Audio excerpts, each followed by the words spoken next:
Hello, welcome to Thorn's musical podcast vlog thing, episode 1, I guess.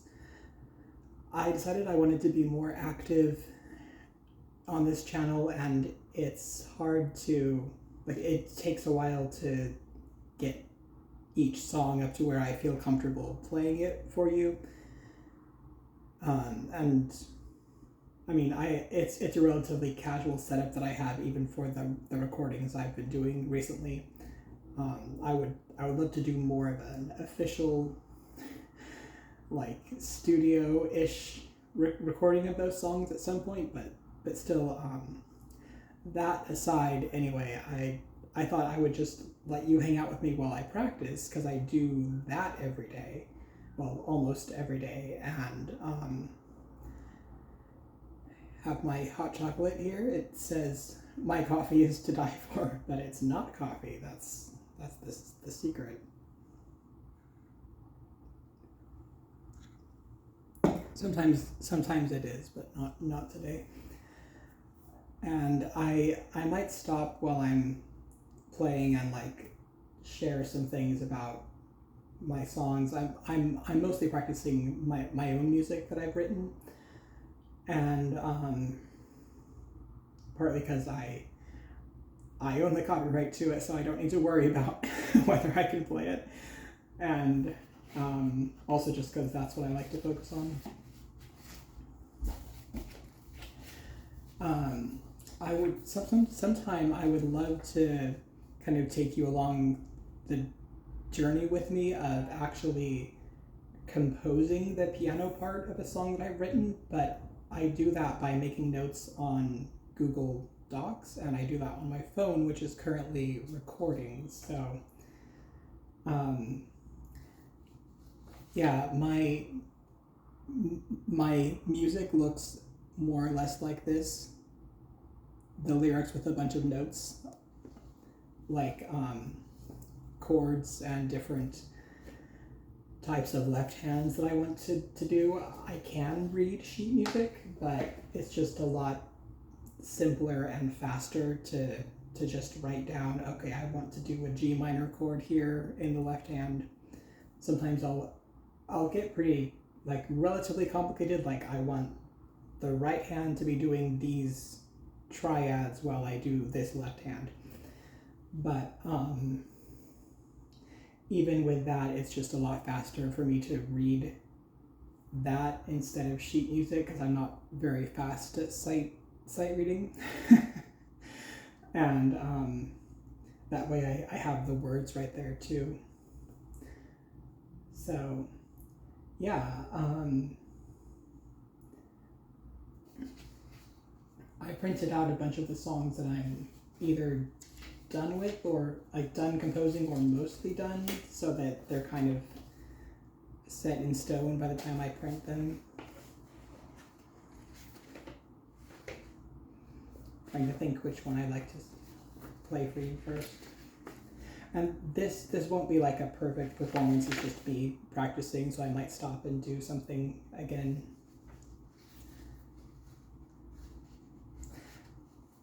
This one's kind of a fun one. My song, He Haunts the Deep, which refers to my patron god. Shortly after I met him, or found out his name,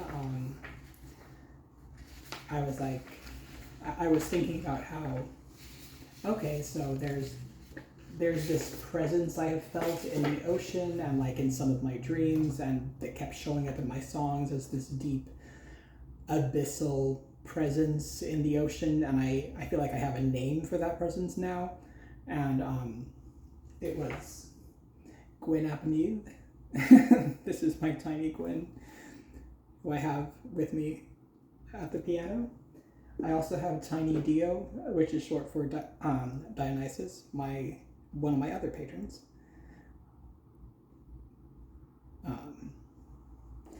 Actually not sure if Inanna counts as my patron or not. She is one of my main gods, but like I've been calling Gwyn and Dio my two patrons. It was just Gwyn, but he gave the go-ahead to have Dio also. So yeah, anyway, this song is kind of, it helps me practice a skill that I'm weak in, which is rolled chords in the left hand, which is a rolled chord is like, I forgot to turn on the piano. I grew up learning on like a traditional piano, so I'm still getting used to the keyboard. So a rolled chord is like when you don't play all the notes at once, you kind of roll them, so it sounds kind of magical and tinkly. And since I'm not left-handed, I am not left-handed. It's a bit harder to have like the fine control that you need to do that. But I wanted that kind of ethereal sound, since I'm talking about the ocean in the left hand, and I figured out that it's actually easier and sounds better if I don't just kind of barely poke at the roll like I was at the rolled chord like I was trying to do at first. If I actually like give it a good push to start with this finger, it feels like it kind of anchors it, and I have a foundation to start from. So you might be able to see if that helped when I play it in a sec.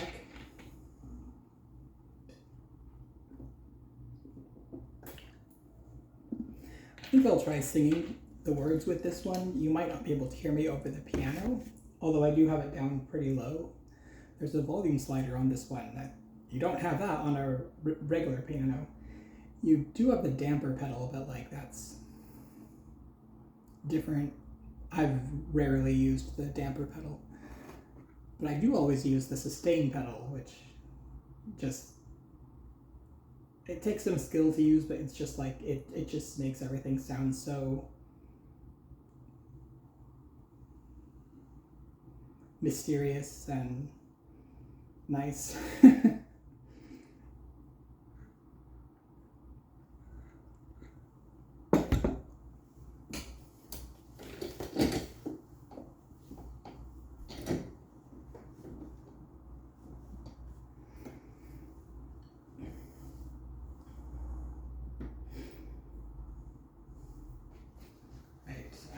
Get the pages spread out.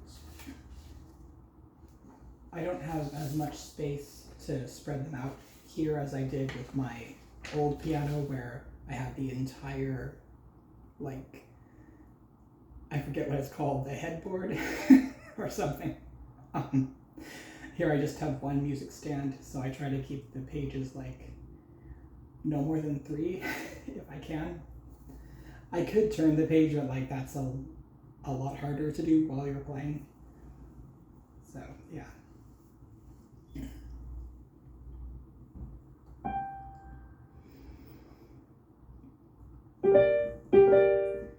Sleepless nights I tremble, there's a name I'm scared to whisper. Phosphorus green blue shimmer lights the stars in dark abysses. Keep feeling like I'm falling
hear the mermaids whispering, the fairy king is here, and winter found me mourning, and winter found me mourning, and I melted in his ocean, in his heart, soft tears returning to the vine, where ancient tendrils pierce the dark, and I am yours, abyssal king.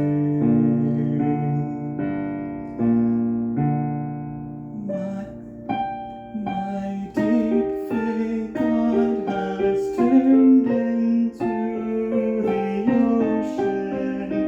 His luminescent shadows pull me down.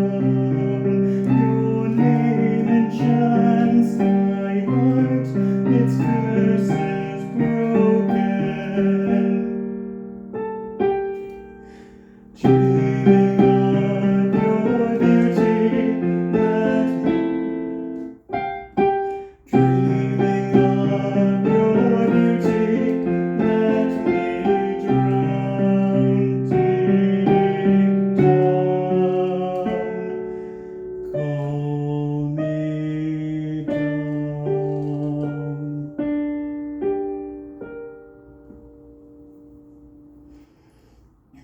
The last deep down should have actually been low, but I'm trying to learn the skill where, like, with some mistakes I can just keep playing, like kind of a performance skill, because that will help me play live more often. But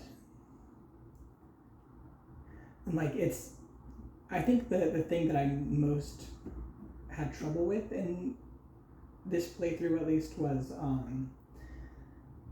knowing what note a line starts on when it's not necessarily a note that's in the chord, because I have like C minor written, but I might be starting on not C, E flat, or G. Like it's a different note, but then it leads into where something that sounds good with the chord. So yeah, and it's especially difficult when I have to suddenly switch to octaves, which sounds amazing, but like I have to like there's no wiggle room with octaves, because you're just like this, whereas with just one note you can be like you have several fingers as an option depending on what you last played. But with an octave, it's like, okay, you're here now, hope that you land in the right spot. Something I'm trying to do is like be okay with taking a pause, not a long pause, but just like acknowledging that I'm not a machine playing music, I'm a human performer, so sometimes I might just take a little bit of an extra pause to make sure that I'm at the right place, and it doesn't have to sound bad or like out of timing. But yeah.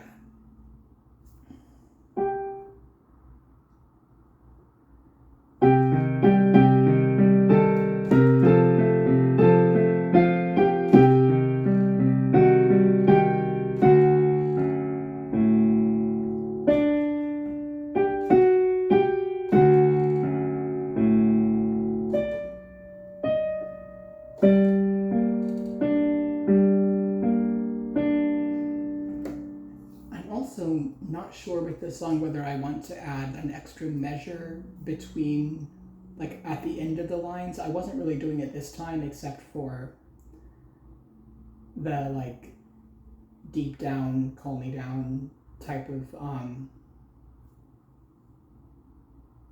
and that's call me down, like come here, not calm me down, although that also is relevant probably. But like there's not really enough time for like it sounds good to do the to not have an extra measure in the at the end of the each line in the chorus. I mean, it would sound good with it too, I think, but like you kind of have to have the extra time with deep down, call me down, because otherwise you're starting the call me like before down is done, if that makes sense. So the timing just doesn't work as well. The let me play one chorus to show you how it would sound with the extra measure.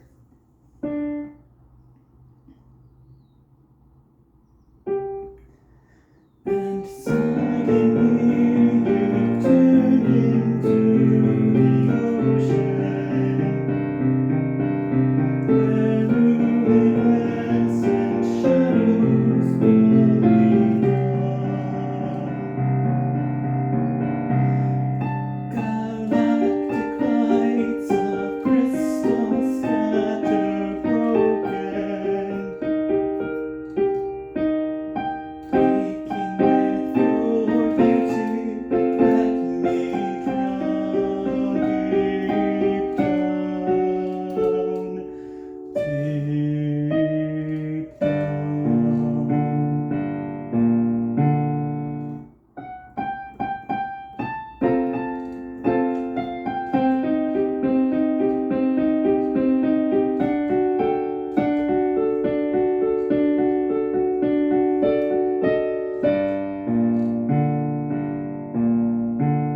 It's a lot easier to have a sense of the timing when I'm doing fast arpeggios, as opposed to like switching to slow ones, because then I'm like, but is it this? I mean, I can tell they're different speeds, but my brain's like, wait, this is a different system. That I'm counting with like halves instead of quarters before, or whatever it was. I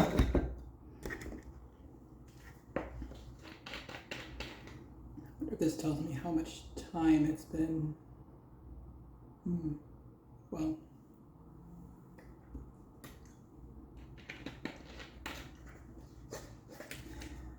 oh, it does, but it's like this. The screen's really hard to see because the sun's right there. So I hope that the lighting's okay. I can do shadow puppets on my music. Anyway.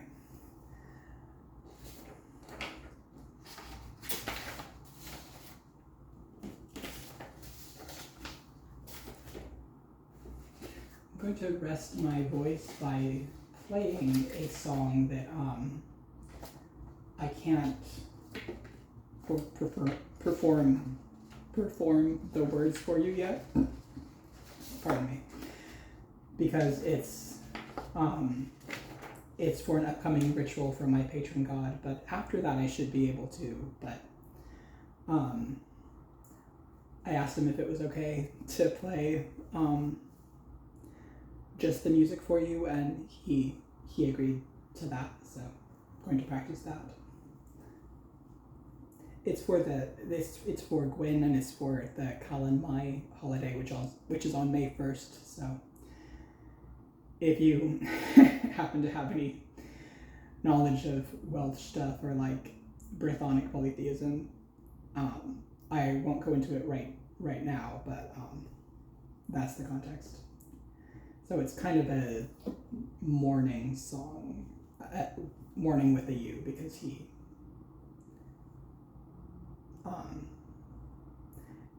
doesn't, in my tradition at least, he doesn't have a good time on May 1st.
recently rewrote the melody a little bit in this one, and same goes for some of my other songs too, where I realized at one point I had a really strong tenor range from like, I don't really know what the I did sing choir, but I don't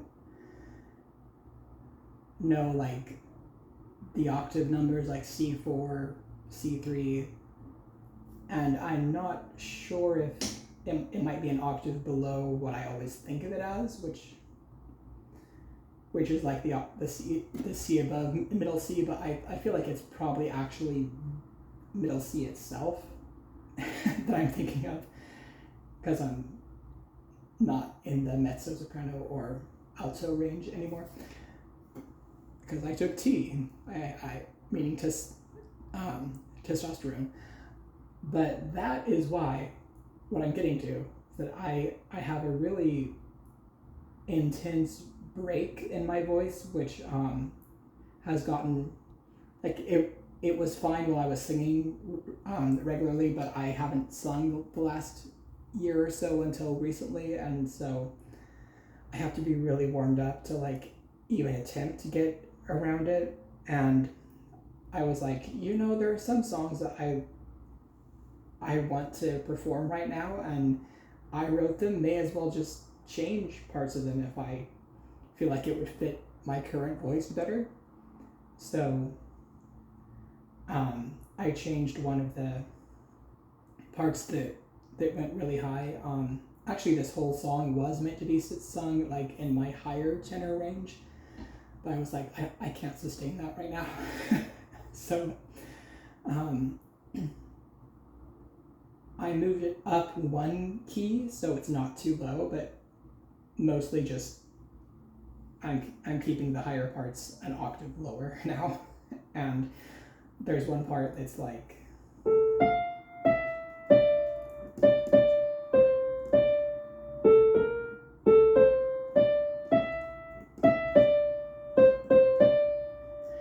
and that's a beautiful part, but it's currently too high for me. So like, if I warmed up and got stronger in my voice and like had an actual singing teacher, which I don't at the moment, I could probably do that. But for now, it's the part that I've changed to.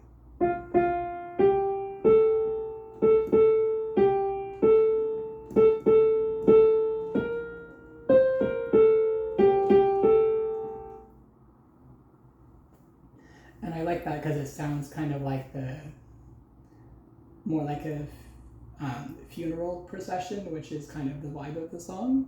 So yeah, anyway. Next, I think I'm going to play a really fun song, which is, it's also intense, but in a different way, kind of in a more of a hopeful way. And it's for a god who first showed up in my stories as by the name Ayava, and then much later he told me that he was also the god Minos in the Minoan tradition that I follow.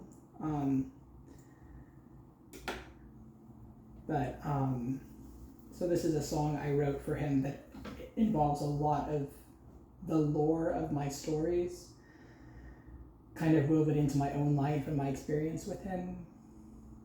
And it was really hard to get to like find a left hand and just, meaning like what you do with your left hand, and just accompaniment in general that fit the power that this deity has in my experience. It's just like, well, you'll see with this song, but it's like walking into a Gothic cathedral. There's just like a weight, but also a silence to his energy, but also this like ethereal, like symphonic music and sparkling. and like all the stars are dancing. Like it's those two things, the deep shadow and also the sparkling dancing starlight. Starlight is what Ayava means in one of my conlings, so that's his name.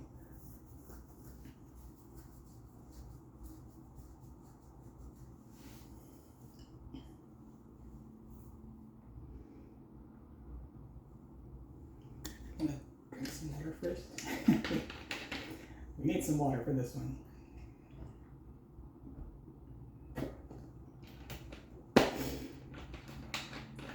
Some of the chords I wrote as the actual notes instead of like D minor because they're octaves plus the fifth.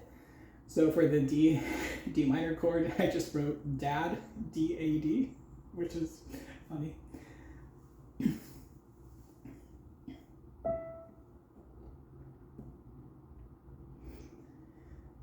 And in the rain,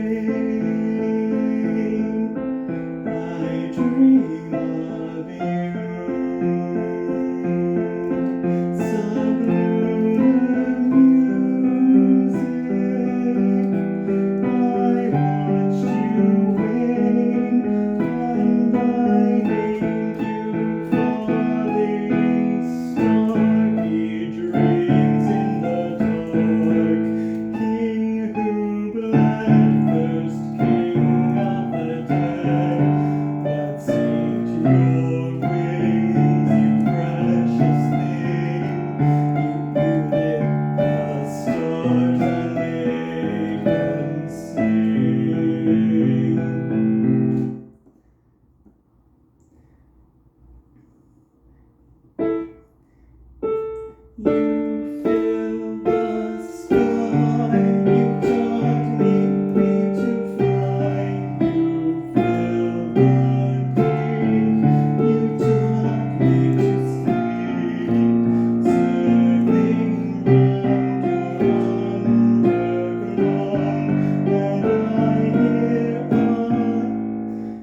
there there are parts that I'm still working on, but I hope that gives the general vibe. I feel like I'm getting closer to the vibe that I want.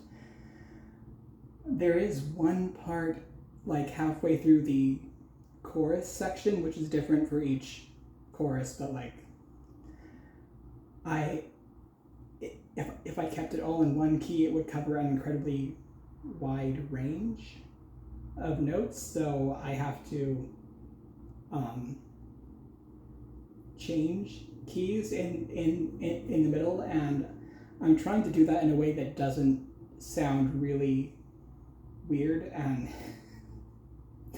I was hoping, or I am still hoping, that if the first time I did it, which you probably noticed because there's a big pause, it will just sound like that cool thing where they just stop the music for a second and then carry on with something different, but it sounds like it's meant to be that way.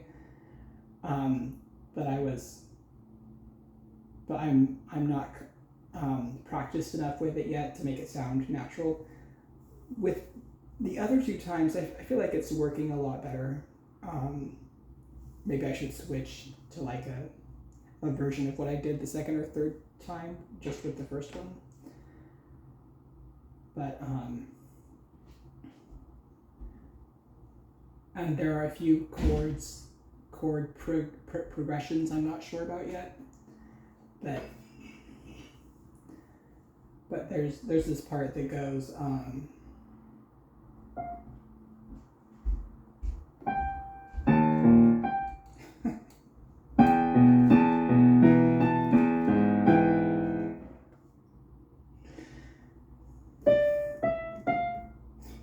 sorry.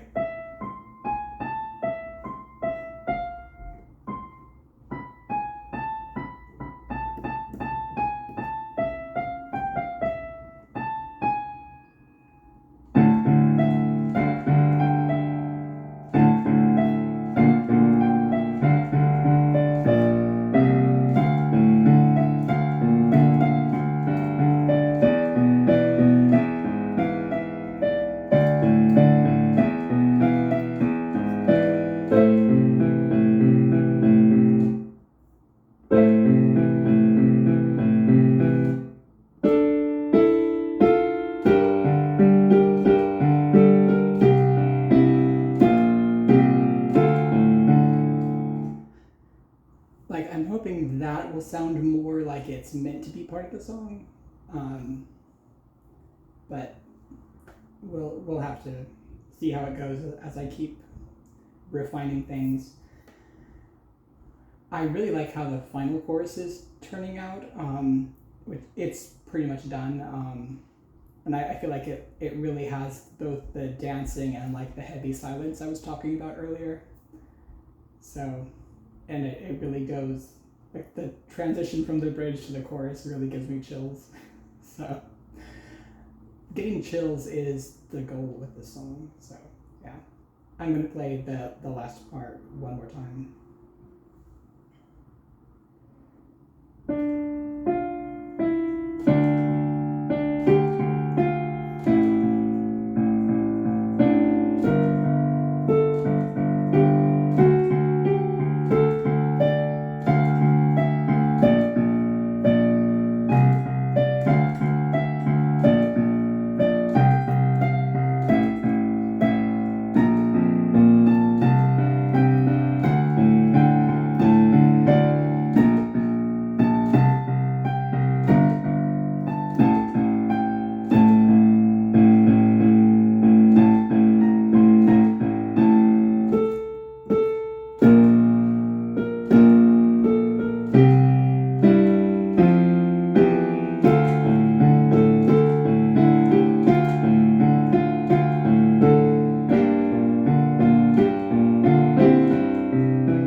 See, the transition works so much better there.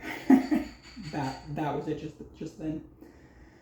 Oh, I wonder if it's because I the melody is a bit different. It's not.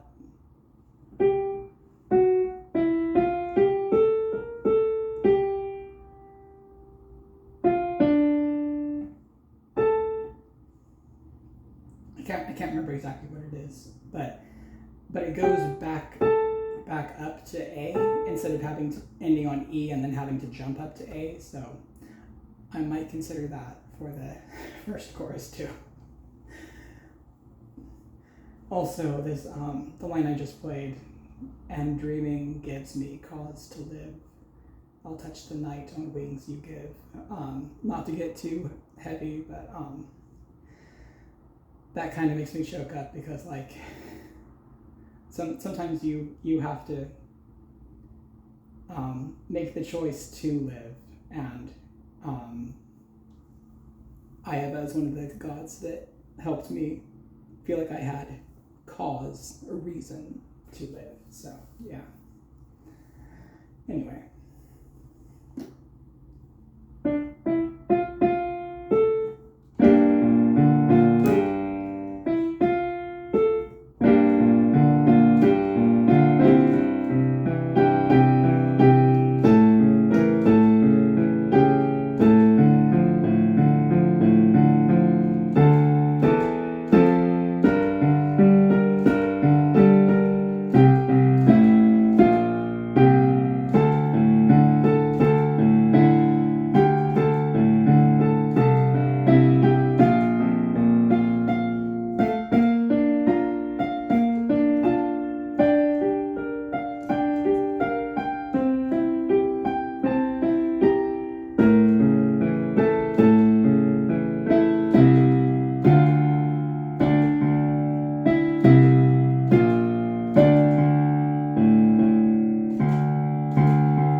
That's actually the full outro. I didn't play it last time.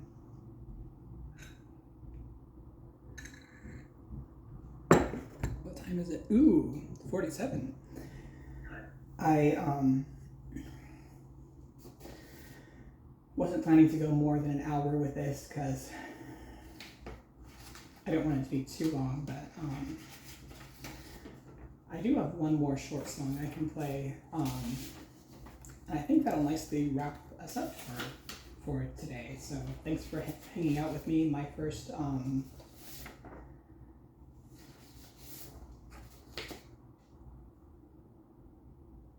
what did I call this? Music podcast vlog thing, practice session.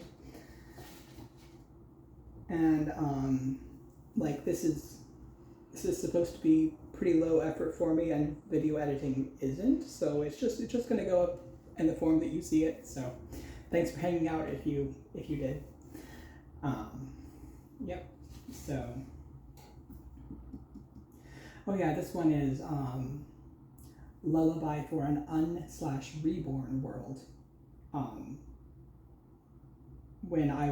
So I've been working on this story, which is the one where Ayaba came from, for a very long time, and at this point recently I felt like my world was being reborn, and I'm still writing that story, so it's still in the process of being reborn, but like I wrote this song as kind of a lullaby for the spirit of my world, who I also kind of felt was embodied in my main character, who, besides being the main character of my story, is like a spirit friend of mine.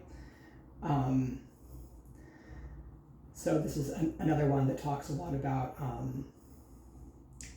the lore of my story, and also the overlap between the gods of my world and the gods that I have found in this world, who some of them have shown up in my world without me knowing. For example, about Valiat, who shows up in this song, is I figured out that he was secretly Gwyn this whole time, which makes a lot of sense, but it's kind of wild because I didn't know anything about Gwyn, at least consciously, when I was inspired to create Valiant, and there's a lot of things about him that were kind of weird at the time, but I was like, well, my inspiration says it has to be that way, so, you know. My inspiration, or Owen, as you'll hear mentioned in this song. So yeah.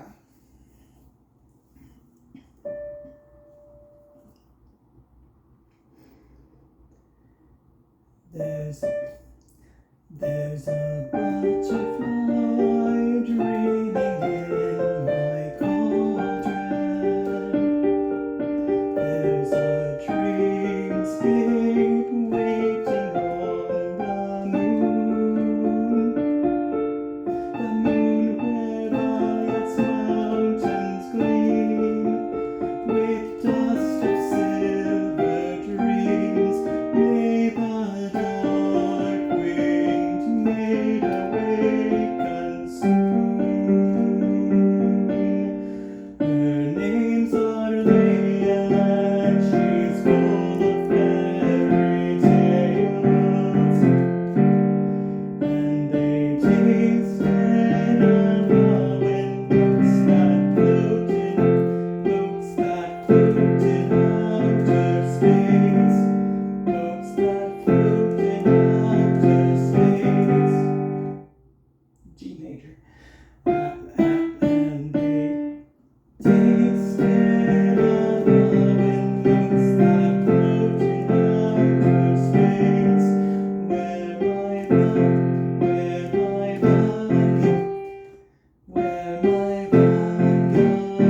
came and brought me the world. Her name is Thorn, all sweet with frothy grace.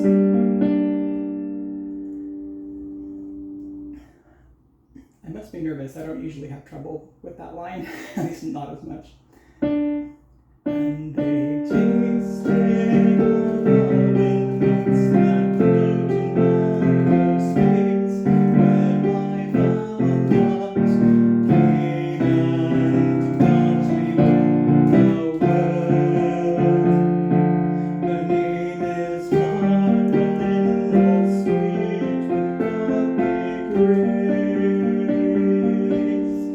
He's the silver-eyed cornerstone.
Ardale is the name of the world, of my world, and Tarlin is the name of the character. So I kind of see her, Tarlin, as the soul of my world in some ways. Also, did you spot the double entendre that happens twice in the song?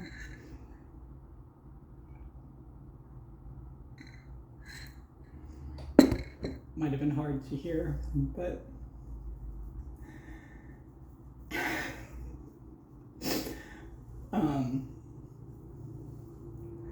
yeah, I think that's all I'll say about that. I love it because, like, it's not. It could be perfectly innocent, but it could also be like, well, oh my. So,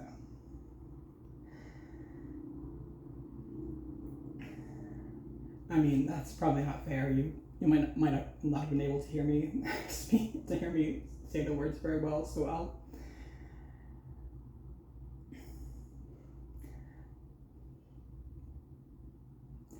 I'll just read them to you. There's a butterfly dreaming in my cauldron. There's a dreamscape waiting on the moon where Valiat's mountains gleam with dust of silver dreams. May the dark-winged maid awaken soon. Her name's Arleal, and she's full of fairy tales, and they tasted of Awen motes that float in outer space, where my Valiat came and got me with the world. Her name is Tarlin, all sweet with gothic grace. He's the silver-haired cornerstone of fairy, and if his heart breaks, worlds will crumble down. I've seen his nightmare riding through the galaxies and tides. Where's the star whose nova burnt her crown? His name is Valiat, my doom raven's eerie brother, grey lord of Corvid's withered leaves and inspiration's dust. Somehow fairy king and deity and world. And to save our souls, you'll have to earn his trust. There's a storybook blossoming inside me, shattered stars that wait the crystal moon, where the witch sings lullabies in Valiat's ancient arms. May the rose-born babe awaken soon. Her name's Arleal, and she's full of fairy tales, and they tasted of Awen motes that float in outer space, where my Valiant came and got me with the world. Her name is Tarlin, all sweet with gothy grace. So yeah, I feel like probably gonna leave it there for right now. Thank you for coming along on this musical journey, hanging out while I practice. Tiny Gwen and Dio say goodbye also, probably. I mean, my gnosis is that they would like to tell you goodbye, not to give messages from deities, but anyway, bye.